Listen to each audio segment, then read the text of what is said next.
Hello, this is Anatole, and this is my review of Twilight Zone, the original series, Season 1, Episode 2, One for the Angels, scored 7.7 on IMDb, and it starred the actors Ed Wynn and Murray Hamilton.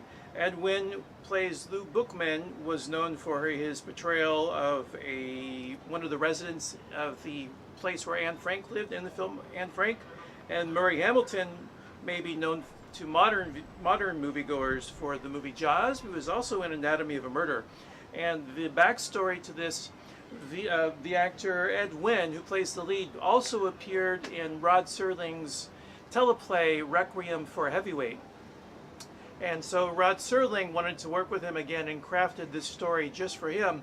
And he received a lot of recognition for the role, and the character of someone near the end of their life trying to bargain with Mr. Death was written at a time, just the timing could not have been better because the actor passed away a few years after the program aired. So that's the backstory, and now let's talk about the episode itself.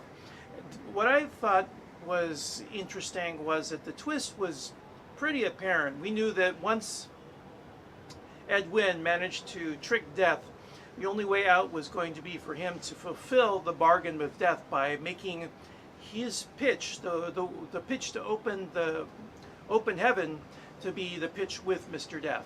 But because the twist was not so important, what was more important here was the character piece. So we got a portrait of a man who is childless and is lonely, should be lonely, but through his work and through his connections with others manages to still kind of craft a family for himself, the family of the children that live in the neighborhood.